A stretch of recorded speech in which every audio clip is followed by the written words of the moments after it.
మీరు ఒక 30,000 కోట్ల రూపాయలు ఖర్చు పెట్టి ఒక సీక్రెట్ న్యూక్లియర్ సబ్మెరైన్ సైటును తయారు చేస్తున్నారు. ఎవరు? భారత్. ఇండియన్ నేవీ కోసము మీకు విశాఖపట్నం నుంచి ఒక 60 కిలోమీటర్ల దూరంలో రాంబిలి అనబడే ఊరండి. గాజువాక రోడ్ అంటారు చూసారా, మీకు అక్కడ రాంబిలి అనే విలేజ్. మీకు కొండలు మధ్యలో ఇలాంటి ఒక సీక్రెట్ న్యూక్లియర్ సబ్మెరైన్ సైట్. మీకు పెద్ద పెద్ద టన్నల్స్, లోపల మీకు అత్యాధునికమైన సబ్మెరైన్స్. ఇందులో మీకు ఐఎన్ఎస్ అరియంత్ ఉండొచ్చు, ఐఎన్ఎస్ అరిగాత్ ఉండొచ్చు. సో ఇలాంటి సబ్మెరైన్స్ ఎందుకండి? విశాఖపట్నం వద్ద ఇలాంటి ఒక ఏర్పాటు భారత్ ఇవాళ ఎందుకు చేస్తుంది? ఫ్లాష్ బ్యాక్కి వెళ్ళాలి. ఇప్పుడు 2020లో గాల్వాన్ వ్యాలీ వద్ద చైనా వాళ్ళతో మనకు ఘర్షణ జరిగినప్పుడు ఏంటంటే ఇది చాలా పెద్ద యుద్ధముగా మారే అవకాశం. మరి ఈ టైంలో భారత ప్రభుత్వము ఒక నిర్ణయం తీసుకుంది. ఏంటండి ఈ నిర్ణయం అన్నప్పుడు, ఇమీడియట్గా మన వద్ద ఉండే అత్యాధునికమైన వార్షిప్స్ని సౌత్ చైనా సీ వైపు మనం పంపించాం. పెద్ద పెద్ద రాకాసి ఓడలు నేరుగా చైనా వైపు దూసుకు వెళ్ళాయి. సౌత్ చైనా సీ వైపు ఎటు చూసినా కూడా ఇండియన్ నేవీకి సంబంధించిన ఓడలు. చైనా వాడు గగ్గోల పెట్టాడు. అంటే ఏంటి, డైరెక్ట్గా మాతో యుద్ధము చెయ్యాలని అనుకుంటున్నారా? మమ్మల్ని ఇలా బ్లాక్ చేయడం ఏమిటి? ఏంటండి బ్లాక్? ఇప్పుడు మనము స్ట్రైట్ ఆఫ్ హార్మాస్ గురించి మాట్లాడుతున్నామండి. సో ఒక చిన్న జలసంధి ప్రపంచాన్నే స్తంభింపజేసింది, అవునా? ఎవరికి ధైర్యం లేదు, దానిని దాటడానికి ఏ ఒక దేశానికి ధైర్యం లేదు. సరిగ్గా భారత్ వద్ద కూడా ఇలాంటి ఒక అస్త్రం ఉంది, అదే స్ట్రైట్ ఆఫ్ మలాకా.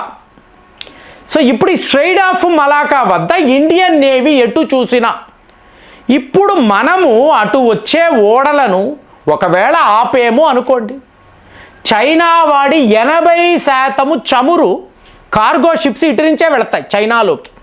అలాగే వాడి 60% కార్గో షిప్స్, ట్రేడ్ షిప్స్, ఇవి కూడా ఇటు నుంచే వెళ్ళాలి. ఇప్పుడు మనము దీనిని ఆపేసేమో అనుకోండి, చైనా అనబడే దేశము కుప్ప కూలిపోతుంది. విత్ ఇన్ డేస్ వాళ్ళు కొలాప్స్ అయిపోతారు. కాబట్టే ఇండియన్ నేవీకి సంబంధించిన ఓడలు డైరెక్ట్గా అక్కడికి వెళ్ళాయి. ఇది నేను ఎప్పుడు చెప్తున్నాను? 2020లో. సో ఆ టైంలో చైనా వాడు ఒకవేళ మనతో యుద్ధము చేస్తే వాడు ఎలా ఓడిపోతాడు? నేను ఒక్కడనే కాదండి, మిత్రులు ఎంతోమంది ఎన్నో వీడియోస్ పెట్టారు, అద్భుతమైన వీడియోస్ పెట్టారు. ఫైనల్గా భారత్ ఇలాగే గెలుస్తుంది. మన వద్ద ఎన్ని ఎయిర్ బేసెస్ ఉన్నాయి, ఒకవేళ మెయిన్లాండ్ చైనా నుంచి వాళ్ళ ఫైటర్ జెట్స్ వస్తే ఎలా మనము వాటిని డెస్ట్రాయ్ చేయగలము? చైనా వాడి ఎయిర్ బేసెస్ 250 కిలోమీటర్ల దూరంలో ఉండే వాడి ఎయిర్ బేసెస్ అంతా కూడా ఎలా ధ్వంసం అవుతాయి క్లియర్గా మాట్లాడాం. కానీ చాలామందికి తెలియని విషయము, ఈ స్ట్రైట్ ఆఫ్ మలాకా వద్ద ఇండియన్ నేవీ చేసిన ఈ సాహసం. సో దాంతో చైనా వాడు ఒక్కసారి ఉలికి పడ్డాడు.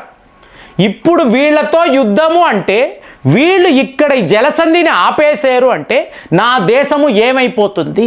భయపడ్డాడు. భయపడి మెల్లిగా వాడు వెనక్కి వెళ్ళిపోయాడు. వెళ్ళిన వాడికి ఆల్టర్నేటివ్ ఏమిటి అంటే, భారత్ ఈ స్థాయిలో న్యూక్లియర్ సబ్మెరైన్స్ను ఎందుకు సిద్ధము చేస్తుందో చెప్పడానికి వివరాలు చెప్తున్నాను. మీకు 2020 నుంచి మీరు చూసారనుకోండి, 37 స్మాల్ సిటీస్ అనేవి హిమాలయ రీజన్లో, అంటే టిబెట్ అనబడే దేశం, దీన్ని వీడు ఆక్రమించుకున్నాడు కదా, అక్కడ 37 చిన్నపాటి నగరాలను చైనా వాడు నిర్మించాడండి.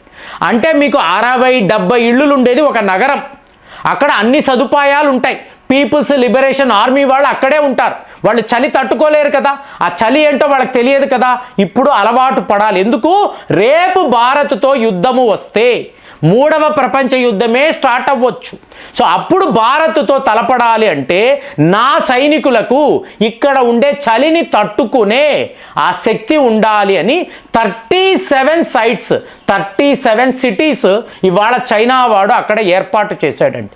బ్రిడ్జులు వేస్తున్నాడు, టన్నల్స్ నిర్మాణం చేస్తున్నాడు, అలాగే ఎయిర్ బేసెస్, రైల్వే ట్రాక్స్ అక్సయ్ చిన్ దాకా వేస్తున్నాడు. ఇప్పుడు న్యోమా ఎయిర్ బేస్ అంటామండి. 13,000 అడుగుల దగ్గర రఫేల్ విమానాలు, సుఖాయ్ విమానాలను మనం ఎందుకు మోహరిస్తున్నాం, ఎందుకు డిప్లాయ్ చేస్తున్నాం? లేగ్ వద్ద ఇంత పెద్ద ఎయిర్ బేస్ ఎందుకు మీకు? అలాగే తావాంగ్ వద్ద మీకు హసీమరా అనబడే ఎయిర్ బేస్, ఇక్కడంతా S-400s, మీరు అలాగే మీకు బ్రహ్మోసులు, సుఖాయ్లు, రఫేల్స్ ఎందుకు తీసుకెళ్తున్నాం? చైనా వాడు చాలా పెద్ద లెవెల్లో ప్లానింగ్ చేస్తున్నాడు. వాడి లెక్క ఏమిటంటే భారత్ను బైపాస్ చేయాలి. ఈ స్ట్రైట్ ఆఫ్ మలాకా అనేది ఒక్క భారత్ కోసమే, మనకు అవసరమే లేదు అని చెప్పి వాడు ఏం చేస్తున్నాడు, గ్వాదార్ పోర్టుని డెవలప్ చేశాడు. సో అక్కడ ఒక ఇంటర్నేషనల్ ఎయిర్పోర్ట్ కూడా ఉంది. అంటే ఏంటి, మిడిల్ ఈస్ట్కి వెళ్ళడానికి, అలాగే సెంట్రల్ ఏషియా, యూరోప్ ఖండము, ఇక్కడ ఈ దేశాలను రీచ్ అవుట్ అవ్వడానికి వాడు గ్వాదార్ పోర్టుని, గ్వాదార్ ఇంటర్నేషనల్ ఎయిర్పోర్టును రెడీ చేశాడు. సో అంతా ఏమిటి, భారత్ను టార్గెట్ చెయ్యాలి. భారత్ను ఏదో ఒక రకంగా బైపాస్ చేయడం కాదు, రేపు వాళ్ళని ఎదుర్కోవాలి అంటే మన వద్ద ఇన్ని అస్త్రాలు కూడా ఉండాలి. ఇది చైనా వాడి ప్లాన్. మరి ఇప్పుడు మనము ఏం చేసాము, ఆటోమేటిక్గా China Pakistan economic corridor $60 billion project, దీనిని టోటల్గా ఆపివేశాం. ఎలా ఆపేము? గ్వాదార్ అంటే బలూచిస్తాన్, బలూచ్ లిబరేషన్ ఆర్మీ దాటి వెళితే అటు తాలిబాన్. మీకు అర్థమైందా అండి? ఎత్తుకి పై ఎత్తు, ఎత్తుకు పై ఎత్తు, ఇదే ఈ గేమ్ అంటే. మరి ఇప్పుడు న్యూక్లియర్ సబ్మెరైన్స్ ఎందుకండి? మీకు ఆలోచన వస్తుంది కదా, ఇదంతా హిమాలయాలు అంటున్నారు, అలాగే మీకు ఇక్కడ మలాకా స్ట్రైట్ అంటున్నారు, మరి విశాఖపట్నం వద్ద ఇంతంత పెద్ద న్యూక్లియర్ సబ్మెరైన్స్ను మీరు ఎందుకు రెడీ చేస్తున్నారు? ఇది కదా ఆలోచన. అంటే ఒకవేళ మీరు చూడాల్సింది భారత్ యొక్క న్యూక్లియర్ క్యాపబిలిటీ. అంటే చైనా వాడి వద్ద అణు అస్త్రాలు ఉన్నాయి, పాకిస్తాన్ వాడి వద్ద కూడా న్యూక్లియర్ వెపన్స్ ఉన్నాయి, మనము కూడా రెడీగా పెట్టుకున్నాం. కానీ మన డాక్టర్ని చదివేరంటే ఏం తెలుస్తుందండి, నో ఫస్ట్ యూజ్ అంటాం. ఎవరి మీద మనము అణు అస్త్రము అనేది వాడమంటే ఇంత పెద్ద మాస్ డిస్ట్రక్షన్ జరగడం మనం ఒప్పుకోం. అదేలా సెకండ్ పాయింట్ని మీరు చూసారనుకోండి, ఒకవేళ ఎవరైనా భారత్ను టార్గెట్ చేసి మా మీద అణు అస్త్రాలు వాడేరు అనుకోండి, మీరు ఊహించని లెవెల్లో, అంటే మేము మా ఫుల్ ఫోర్స్ని వాడతాము, మీరు అంచనానే వెయ్యలేరు. అంటే మీరు ఆలోచించని లెవెల్లో మా డ్యామేజ్ అనేది ఉంటుంది. ఇక్కడ ఎవరు కూడా మమ్మల్ని ఆపలేరు, ఫుల్ ఫోర్స్తో మీ మీద దాడులు చేస్తాము. అంటే ఇక్కడ అక్కడ ఉండదండి, టోటల్గా దేశాన్నే లేకుండా చేస్తామనేది సెకండ్ పారాగ్రాఫ్లో అతి ముఖ్యమైన పాయింట్.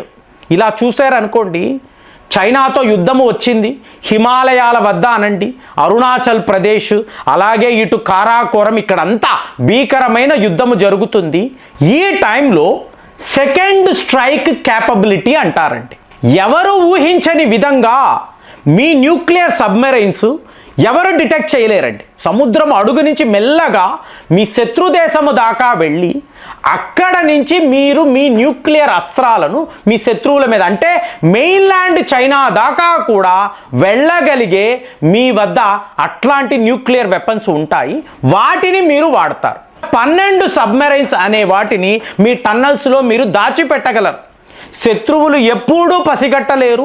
విశాఖపట్నం నుంచి చైనా దాకా ఇవి ఎప్పుడు వెళతాయి, ఎక్కడ ఎలాగ ఇవి అటాక్స్ చేస్తాయి, పాకిస్తాన్ వైపు కూడా వెళ్ళగలవు, వీటిని ఎవరు ఎప్పుడూ కూడా గమనించలేరు.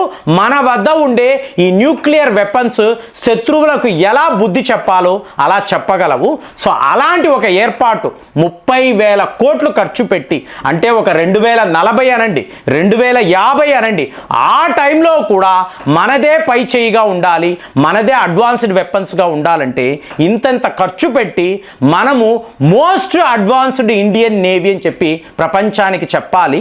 ఆ పనిలోనే ఇవాళ మనం ఉన్నాము. మరి ఈ ప్రయత్నాన్ని మీరు ఎలా చూస్తున్నారు? కామెంట్స్లో రాయండి. మళ్ళీ వచ్చే వీడియోలో కలుద్దాం. జై హింద్.